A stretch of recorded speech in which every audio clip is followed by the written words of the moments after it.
예, 반갑습니다. 제가 얘기하려고 그러는 양자 기술이 몽상이었던 건 30년 전 얘기고요. 지금은 뭐 이미 다 만들어져 가지고 다 쓰고 있습니다.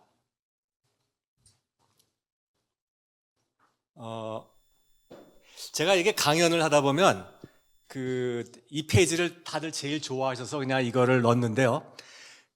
제가 얘기하려는 양자 기술이 상당히 공상과학 같이 들리거든요. 근데 그게 그렇게 들리는 이유는 양자 기술이 우리가 이해할 수 없었던 양자 물리의 근거를 두고 있기 때문에 그렇습니다. 근데 양자 물리가 이해가 안 되는 것은 우리만이 아니라 대가들도 마찬가지였는데요.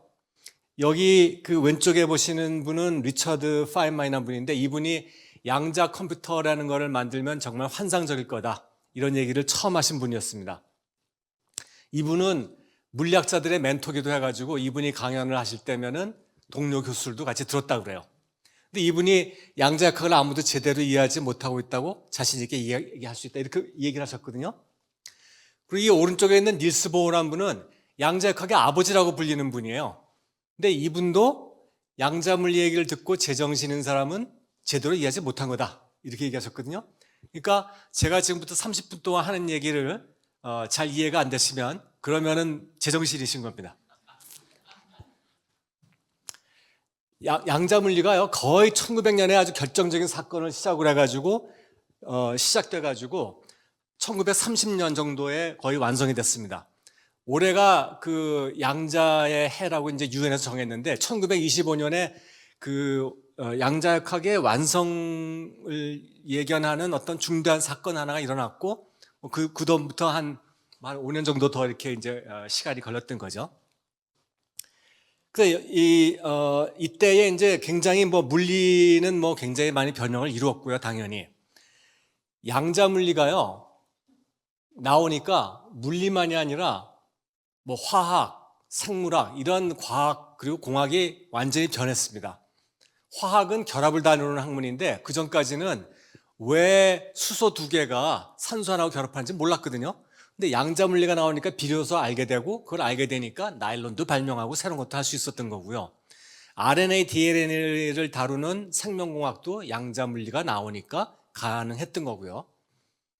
안타깝게도 원자폭탄도 이제 양자역학 때문에 발명될 수 있었던 겁니다. 그리고 전자공학의 두 축을 이루는 가장 중요한 기술, 반도체를 이용한 트랜지스터, 레이저, 이런 것들은 자연에 존재하지 않습니다. 이거를 인류가 미시세계를 양자물리를 통해서 이해했기 때문에 발명할 수 있었습니다. 그래서 현대문명은 양자물리에 의해서 퀀텀 점프를 한번 했거든요. 근데 이렇게 얘기하면 양자물리 우리 주변에 어디서 쓰느냐, 이렇게 물어보시는 분들도 있으세요. 근데 양자물리는요, 저희 주변을 이렇게 둘러보아가지고 100년 전에도 있었던 거 빼고는 모두 양자물리 덕분에 발명이 됐거나 개선된 것들입니다.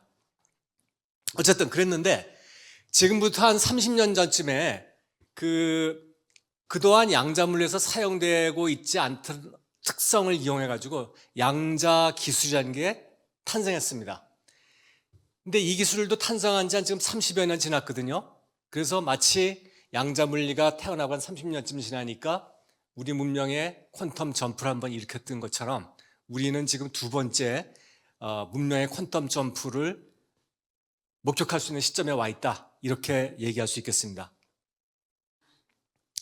양자 기술은 대표적인 게 이제 양자 순간이동, 암호 전달, 양자 암호 통신, 양자 컴퓨터, 이런 것들이 대표적인 건데요. 순간이동은 저희 이제 스타트랙 영화 보시면은 우주선하고 행성 간에 이렇게 순식간에 확 왔다 갔다 하는 기술이 나옵니다. 이런 거 말하는 거거든요. 근데 이게 공상과학이죠.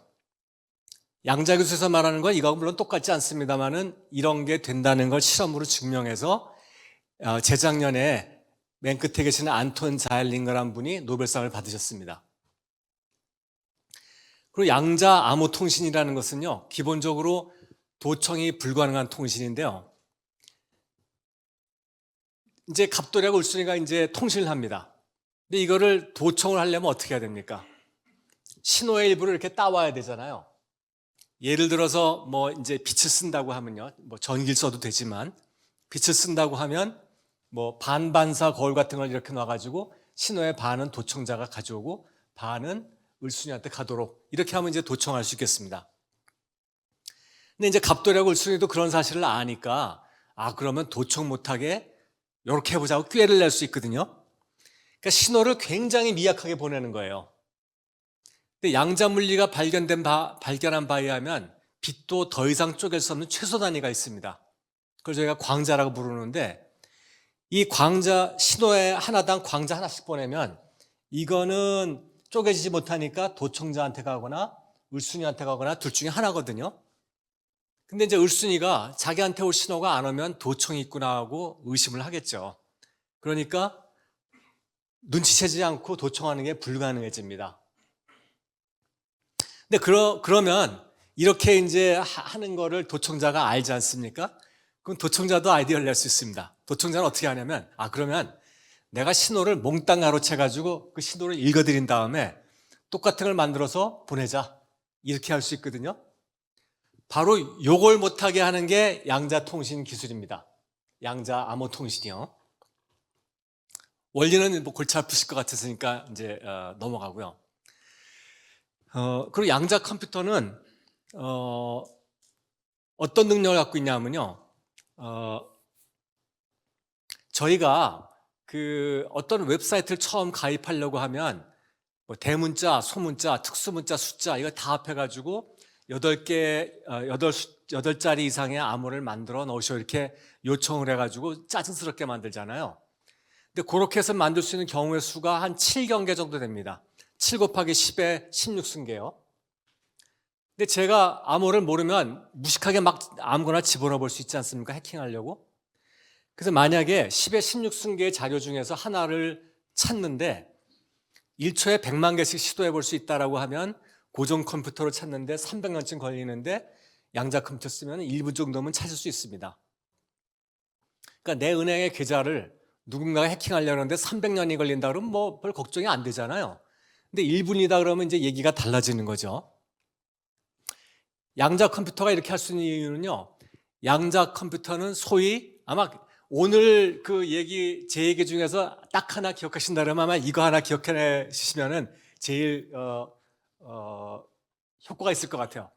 양자 컴퓨터는 소위 병렬 처리를 잘합니다. 병렬 처리는 뭔가 하면은 여자분들이 잘하는 이제 멀티태스킹 같이 한꺼번에 여러 가지 일을 동시에 처리하는 것을 병렬 처리라고 합니다. 요즘 뭐 엔비디아 주가가 무지 올랐다 그러잖아요. 그게 AI 때문에 계산을 많이 해야 되는데 엔비디아에서 만드는 GPU 같은 것들은 병렬 처리를 잘하거든요. 그러니까 한꺼번에 여러 개 계산하기 때문에 빨리 할 수 있기 때문에 이제 주가가 올라간 거고. 근데 양자 컴퓨터는 태생적으로 그걸 잘합니다. 그래서 예를 들어서 어떤 함수의 근을 찾아라. 그러니까 저 함수가 0이 되는 x값을 찾아라 그러면은 우리 고전 컴퓨터는요. 2를 집어넣어 보고 저게 0이 됐으면 답이 됐으니까 좋은데 0이 아니면 그 다음에 2를 집어넣어 보고 3을 집어넣어 보고 순서대로 쭉 집어넣어 봅니다. 그러면 그 중에서 이제 저걸 0으로 만드는 값이 있으면 이게 답이다라고 이렇게 하는 거거든요. 근데 양자 컴퓨터에서는 답이 될 만한 후보를 몽땅 한꺼번에 다 집어넣습니다. 그러면 그 중에서 이 값대에 대해서 함수를 동시에 다 계산해 가지고 0으로 만드는 놈만 탁 튀어나오게 만듭니다. 이게 이제 병렬 처리인데 이런 환상적인 일을 하는 게 물론 쉽지 않습니다. 이런 기계 만드는 것도 쉽지 않고요. 이런 알고리즘 짜는 것도 쉽지 않습니다. 근데 되거든요. 이건 된다는 게 실험으로 이미 다 증명돼서 지금 양자 컴퓨터는 세상에서 돌아가고 있습니다. 그러면 양자 컴퓨터가 나오면 뭐가 달라질 거냐? 이게 이제 저희가 제일 궁금하잖아요. 병렬 처리를 잘하면 효과적인 알고리즘들이 몇 개가 있는데 그 중에 대표적인 게 이제 암호 푸는 겁니다. 아까 제가 첫 번째 예도 뭐 양자 컴퓨터 예로 이제 해킹하는 얘기를 들었지만 암호를 잘 푸는데 암호 뭐 얘기는 길지만 암호가요 굉장히 중요한데 2차 대전이 공식적으로 이제 원자폭탄을 맞고 일본이 항복하면서 끝났지 않습니까? 근데 사실 그 원자폭탄 맞기 전에도 일본과 독일의 암호는 다 이미 그 연합군이 해킹해서 다 알고 있었기 때문에 이 두 나라는 이미 그로기 상태에 있었습니다. 그로기 상태에 있었는데 핵무기가 최종 블로우를 쳐준 거에 불과하거든요. 왜냐하면 아무리 타짜가 기술이 뛰어나도 자기 패를 다 보여주고 치면서 딸 수 있겠습니까? 못하겠죠. 그래서 양자 컴퓨터는 암호만큼 중요하고 암호는 핵무기만큼 중요한 의미를 갖고 있습니다.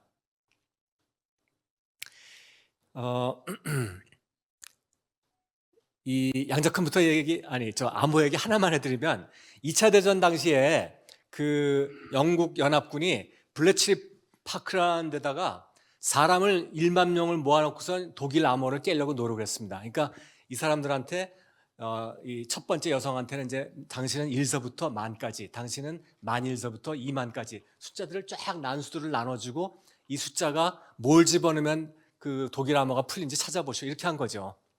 그러니까 소위 수동으로 병렬 처리를 한 겁니다. 1만 개의 병렬 처리를. 이렇게 했더니 이제 알런 튜링 뭐 이런 사람들도 이제 이때 여기서 일을 했었는데요. 이렇게 했더니 한 번은 정말로 암호가 풀렸어요. 그래서 그 다음에 날라오는 독일 전문을 읽어보니까 이 코벤트리라는 도시를 폭격해라, 이런 전문이 날라왔거든요. 이 코벤트리가요, 우리 그 고디바 초콜릿의 레이디 고디바의 전설로 유명한 곳입니다. 근데 2차 대전 당시에는 저기에 군수 공장이 많이 있었다고 합니다. 그래서 이제 폭격하려는 걸 알게 됐는데, 이걸 알았으면 그 시간에 맞춰서 영국군 뭐 전투기가 뜨게 하든지, 아니면 최소한 이 코벤트리 시민들한테 피하라고 뭐 경고라도 보내야 되잖아요. 근데 처칠이 아무것도 안 했어요. 그래서 들리는 말로는 뭐 2차 대전 끝나고 나서 뭐 영국 의회에서 문제가 됐었다는 말도 있는데, 그건 이제 사실인지 잘 모르겠고, 그래가지고 이제 여기서 수백 명의 그 사람들이 죽었는데 처칠이 왜 아무 말도 안 했을까요? 뻔하죠. 내가 니네 암호 풀 수 있어, 이 사실을 알려주고 싶지 않았던 거예요. 결정적인 데 쓰려고. 그러니까 암호는 최소한 몇백 명의 우리 편 시민들보다도 더 중요한 가치가 있다는 거죠. 근데 이걸 갖다 이제 양자 컴퓨터가 깰 수 있다는 겁니다. 근데 암호는 이렇게 국방이나 스파이들만 쓰는 게 아니고요.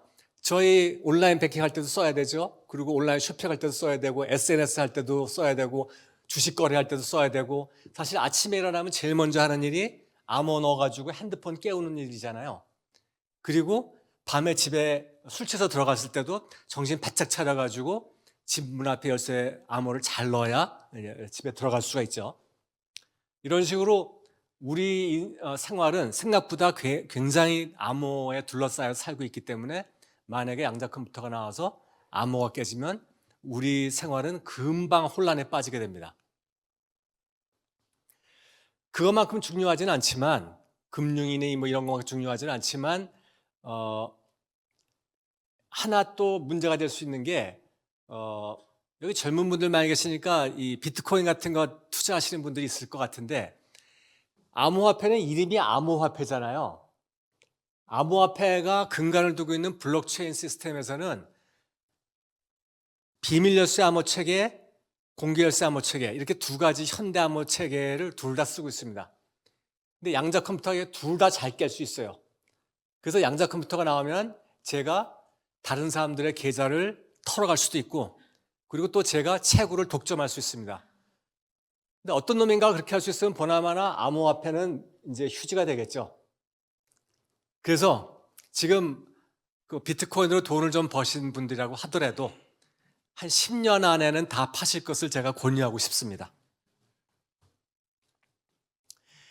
이게요, 정말 장난이 아닌 게, 양자 컴퓨터가 나오면 저거가 다 저런 암호 시스템이 깨질까봐 미국서는 벌써부터 대비를 하기 시작했습니다. 2016년에 양자 컴퓨터가 깨지 못하는 양자 내성 암호의 표준을 만들어야겠다, 그런 걸 필요성을 깨닫고선 2016년부터 공모를 시작해가지고 1차 선정하고 2차 선정, 3차 선정, 4차 선정해가지고 작년에 후보를 최종적으로 3개를 골라서 발표했습니다.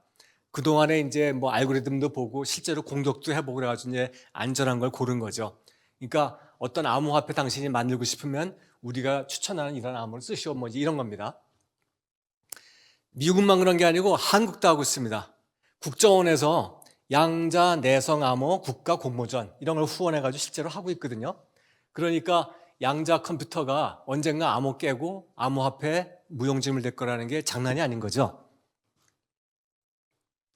양자 컴퓨터가 또 잘하는 게 분자 시뮬레이션을 잘합니다.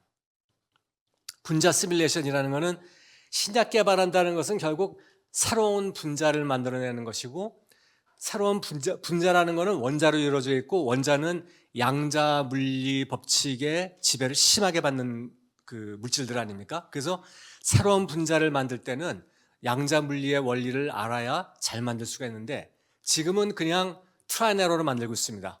코비드-19 이런 바이러스 생겼다. 그러면 이제 어떻게 생겼는지 알면 과거에 이런 비슷한 것들에 어떤 분자들이 달라붙어 가지고 그런 바이러스들이 기작을 못하게 하는지 경험을 가지고 비슷한 걸 만들어 봐 가지고 코비드-19하고 새로 만든 분자들하고 같이 샤알레 같이 넣어보는 거죠. 효과 있나 없나 보고 이게 이제 이렇게 수동으로 반복을 해야 되는데, 당연히 이렇게 하면 시간이 굉장히 많이 걸립니다. 그래서 슈퍼컴퓨터를 써가지고 시뮬레이션을 다 돌리죠. 근데 슈퍼컴퓨터를 사용한 시뮬레이션도 몇 년씩 걸립니다. 근데 양자 컴퓨터를 사용하면 그 시뮬레이션 시간이 확 줄어들 수 있기 때문에 신약 개발하고 신물질 개발하는 게 훨씬 빨라질 수 있고요. 한 가지 구체적인 예를 들자면 우리나라의 현대자동차가 미국의 아이온큐라는 양자 컴퓨터 회사라고 협정을 맺어가지고 새로운 배터리를 개발하는 것을 같이 하고 있습니다. 배터리라는 것이 여기에 이제 전극이 있고 뭐 전해질도 있고 이제 여기 촉매를 잘 쓰면 촉매나 전극의 새로운 그 물질을 잘 써서 효율이 2%좀 높아진다. 그럼 다른 배터리에서 다 죽는 거죠. 그래서 저거 이제 하고 있는 겁니다. 저거 실제로 잘 되는지 해보려고요. 또 양자 컴퓨터가 잘하는 것이 최적화 문제를 잘 풉니다. 최적화라는 거는 대표적인 유명한 문제가 이렇게 항만에 이렇게 이제 부두에 이렇게 선적할 수 있는 데가 여러 군데 있지 않습니까? 근데 배들이 큰 배, 작은 배들이 이 외항에서 다 기다리고 있거든요. 그러니까 어떤 배를 어디다 갖다 대가지고서는 내리고 올리고 해야 빨리빨리 이걸 갖다 할 수 있느냐. 이 스케줄링 하는 게 굉장히 어렵다 그러더라고요. 그래서 이제 그런 거가 바로 이제 최적화 문제를 푸는 거고요. 공정도 최적화하고 자원 배분도 최적화하고, 그리고 우리가 이제 로지스틱스요.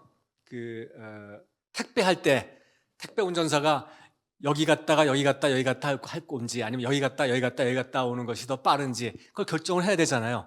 그런 게 최적화 문제입니다. 이런 최적화를 잘 시키면 당연히 에너지가 절약될 테고 탄소 중립에도 기여를 하겠죠. 최적화 문제는 이런 공장 같은 데만 있는 건 아닙니다. 사실은 우리 생활 어디에나 최적화 문제는 어디에나 있습니다.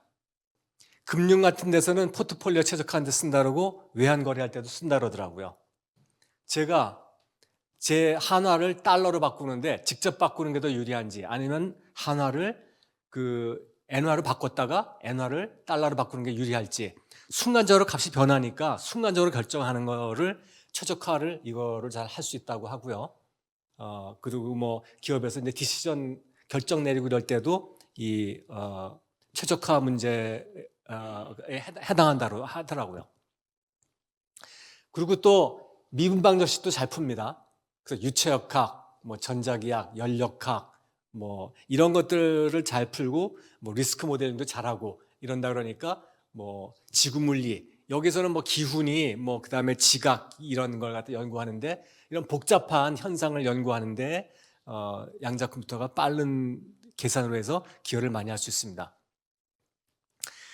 그리고 요즘 양자 컴퓨터로 연구하는 주제 중에 하나가 인공지능이거든요.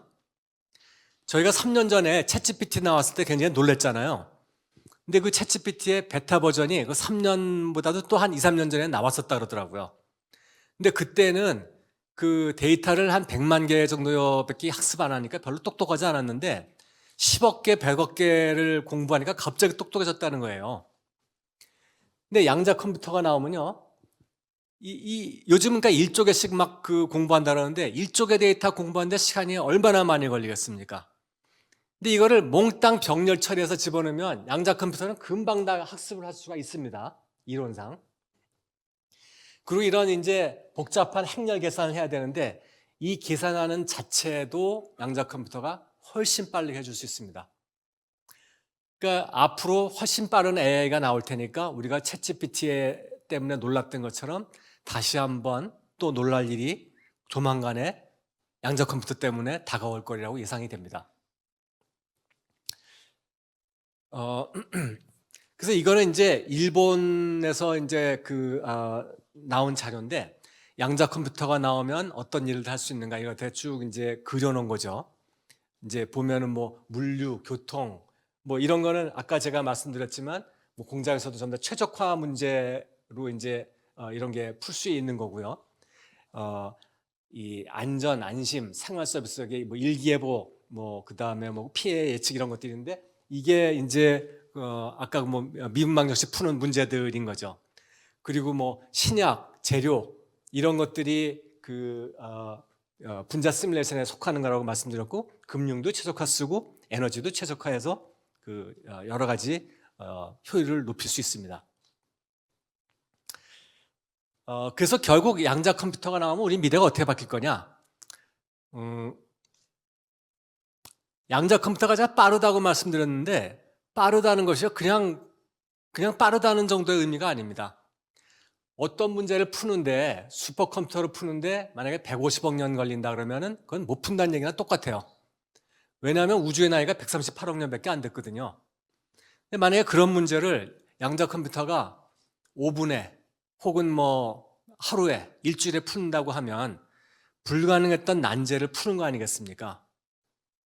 그런 난제로 대표적인 게 뭐 예를 들면 우주가 어떻게 탄생했다가 이제 어떻게 사라지게 되는가, 생명이란 무엇인가, 뭐 이런 어려운 문제부터 저 정도는 아니더라도 우리 인간한테 굉장히 중요한 문제, 기후 온난화 문제 같은 거예요. 에너지 문제 같은 거.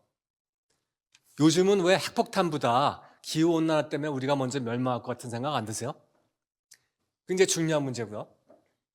그리고 그보다 조금 더 작은 문제지만 우리 인간한테는 제일 중요한 문제, 불멸의 문제가 있습니다. 저는 이 불멸이라는 건 진시황 전설에서 나오는 얘기 나오는 줄 알았는데 아니더라고요. 요즘은 생명공학 하시는 분들이 그 제도권에서 연구를 하시더라고요. 이 당뇨병, 암, 치매 이런 것들이 대표적인 노화성 질환이라거든요. 그러면 그런 질환을 치료하면 그 노화가 좀 거꾸로 갈 수 있을까요? 근데 그런 효과가 있다는 거예요. 메트포르민이라는 당뇨병 약이 있는데 그거를 임상 실험을 했더니 그걸 먹어본 사람들이 다 일괄적으로 젊어진 기분이 느껴진다라고 했다는 겁니다. 그래서 이제 그 약을 만든 회사가 쥐한테 실험을 해봤더니 우리는 이제 우리끼리 이렇게 볼 때는 늙었냐 아니냐를 볼 때 이제 겉모습 보고 판단하지만 과학에서는 그렇게 안 하고 이제 정확한 지표가 있겠죠. 예를 들면 뭐 유전자 끝에 붙어 있는 뭐 텔로미어라는 이런 꼬투리가 얼마나 길이가 됐냐에 따라서 노화를 측정한다고 하더라고요. 근데 그 쥐한테 먹여보니까 그 노화 지표 중에 몇 개가 거꾸로 실제로 가더라는 겁니다. 그러면 이제 우리 인간한테 실험을 더 광범위하게 해봐야 되잖아요. 근데 지금 그걸 못하고 있는데 왜냐하면 노화는 질병으로 구별이 되어 있지 않는데 질병이 아닌 거에는 임상실험을 할 수가 없게 되기 때문에 그렇답니다. 그래서 그 규정을 지금 바꾸어서 해보려고 한다고 하더라고요. 근데 제 친구 중에 당뇨병 초기 진단을 받은 친구가 있어요. 그래서 제가 그 친구한테 야, 너 그 약 받을 때 의사한테 기왕이면 메트포르민 좀 달라 그래봐. 이제 그랬거든요. 그래서 이제 저한테 이 노화 역전 얘기를 해준 그 생물학과 교수님한테 그 얘기를 했더니 절대 그런 짓 하면 안 된다는 거예요. 왜 그럴까요? 죽지 않는 대표적인 생물이나 세포가 뭘까요? 암세포잖아요. 메트포르민 말고도 이렇게 노화 역전시키는 약들이 몇 가지 있었답니다. 근데 그 약들을 쓰면 암이 생기거나 암이 창궐하는 효과가 크다고 그래요. 그러니까 함부로 먹으면 안 되는 건데 이게요. 지금 이 약도 이제 마찬가지 그 뭐 코비드 19의 뭐 어떤 항생제 만드는 거랑 마찬가지인데 그냥 하다 보니까 우연히 발견된 거 아닙니까?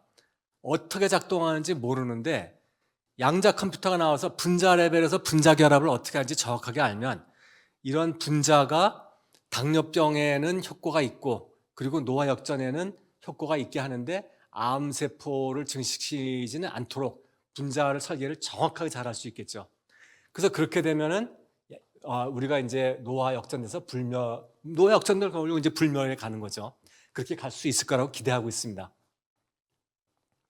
양자 컴퓨터는 기본적으로는 뭐 우리 각 개인한테도 효과가 많지만 기본적으로는 기업의 제일 이제 효과가 영향이 크기 때문에 미래 산업의 게임 체인저라고 부릅니다. 4차 산업혁명의 특징이 이제 초연결성과 초지능성이라고 하는데 양자 컴퓨터는 저 초지능성을 한 단계 업그레이드 할 거라고 생각하거든요. 그러니까 화이트 칼라 노동의 대체, 로봇 서비스, 뭐 사물 인터넷, 가상현실 이런 거에 또 한 번 퀀텀 점프가 일어날 거라고 예상됩니다. 제가 몇 가지 예를 들었지만 미래를 정확하게 조망하기 힘든데 패러데이라는 사람이요 전자의 유도 법칙을 발견했습니다. 그게 이제 코일이 이렇게 있는데 거기다 자석을 가까이 갖다 대면 전류가 흐른다는 현상이거든요. 근데 사람들이 그거 재밌긴 하는데 그거 알아서 뭐에다 씁니까? 이랬다는 거예요. 그랬더니 패러데이가 갓 태어난 아이가 어디에 쓸모가 있을지 지금 어떻게 알겠냐 그랬다는 거죠. 근데 지금 우리 주위에 보이는 전자기기 중에서 코일이 없는 거는 정말 단순한 장난감 빼고는 없다고 제가 단언할 수 있습니다. 마찬가지로 양자 컴퓨터도 제가 몇 가지 말씀드렸지만 앞으로 어떻게 사회에 영향을 미칠지 조망하기는 참 어렵습니다. 현재로는 양자 통신은 벌써 2018니까 한 6년 전에 중국에서 벌써 인공위성을 통해서 벌써 유럽과 중국 간에도 통신을 벌써 다 하고 있고요. 이런 양자 통신 장비를 파는 회사는 20년 전에 벌써 있었습니다. SKT가 이 회사를 샀는데 이 회사에서 양자 통신만이 아니라 양자 난수 발생기도 만들어내는데 그 칩을 SKT에서 핸드폰에다 집어넣고 그 핸드폰 이름은 갤럭시라고 갤럭시 퀀텀이라고 붙였습니다. 삼성이. 양자 컴퓨터 지금 쓰고 있는 회사들 굉장히 많습니다. 몇백 개 있는데 우리가 이름 들어서 이름 알만한 거를 제가 몇 가지 그냥 여기다 적어놔 봤고요. 초록색으로 된 건 그 중에서 한국 회사들이고요. 여기 악사 같은 회사는 데이터 보호에 쓰고 있는데 지금 양자 컴퓨터는 없는데 왜 데이터 보호하려고 그럴까요? 데이터를 인터넷 훔쳐가도 거기에 암호가 걸렸으니까 못 봅니다. 그런데 이걸 갖고 있다가 10년 후에 양자 컴퓨터 나오면 그때 읽을 수 있잖아요. 그러니까 회사 입장에 봐서는 우리 기업 비밀이 10년 후에는 공개돼도 괜찮은 거면 괜찮은데 아니면 지금부터 양자 컴퓨터, 양자 암호를 걸어놔야 된다고 해서 악사는 이런 연구를 하고 있는 겁니다. 이거는 최근에 세계 경제 포럼에서 이제 양자 기술에 투자해야 된다 이런 결론을 낸 보고서 얘기를 하는 거고요.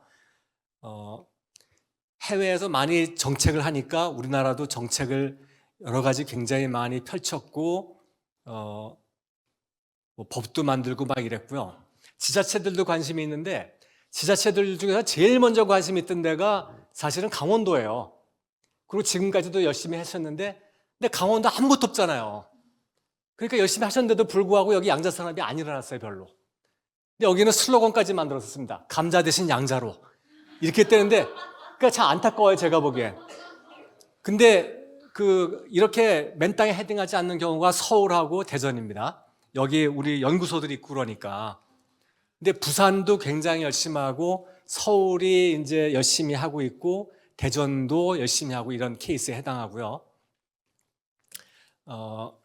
시간이 다 돼가니까 양자 컴퓨터 이제 결론을 내리면요. 양자 컴퓨터는 이제 불가능한 문제를 해결하고 양자 컴퓨터를 인터넷에서 쳐보시면 해외 사이트의 경우에는 disruptive technology라는 말이 나옵니다. 근데 disruptive란 말을 사전 찾아보시면 장애를 주는 이런 식으로 써 있어요. 양자컴퓨터가 장애를 주는 기술이야? 이게 뭐야? 이렇게 생각이 들잖아요. 근데 조금 더 보시면 뭐 파괴적인, 와해적인, 획기적인 이런 게 나오거든요. 그러니까 양자컴퓨터는 무슨 레볼루셔너리, 이볼루셔너리 이런 뭐 혁신적인 그 정도 기술이 아니고 기존의 질서를 몽땅 다 무너뜨리고 다시 새롭게 일으키는 그런 기술이라는 뜻입니다. 그러니까 우리 사회에 어디에도 양자컴퓨터 효과가 미치지 않는 곳이 없습니다. 통신이 이미 상용화되어 있고 양자컴퓨터 언제 나올 거냐고 하시는 분이 있는데 이거는 보기에 따라 다릅니다. 양자컴퓨터 랩탑을 원하시면 20년 더 걸릴 테고 그런 게 아니고 연구용은 지금도 만들어져서 전문가들이 쓰고 있고요. 쓸만한 거는 오래면 나온다 라고 주장하는 사람들도 있는데 그 사람들은 다 양자컴퓨터 만들어 파는 업자들이고요. 그러니까 그 너무 낙관적이죠. 이 머레이 헬만이라는 분은 노벨상도 타시는 굉장히 훌륭한 분인데 이분이 그러셨습니다. 양자역학을 아는 사람과 모르는 사람의 차이는 모르는 사람과 원숭이의 차이보다 크다. 그러니까 양자역학을 아는 사람의 수준이 여기 있고 모르는 사람의 수준이 여기 있으면 원숭이가 바로 발 밑에 있다는 거죠. 그래서 양자역학을 모르는 사람은 근무하나 다름이 없다 그랬거든요. 그래서 오늘 이렇게 소중한 시간을 내서 이렇게 골치 아픈 강의를 들으러 오신 여러분들은 그 수고를 하신 덕분에 근부와 신세를 면하시게 됐습니다. 네, 감사합니다.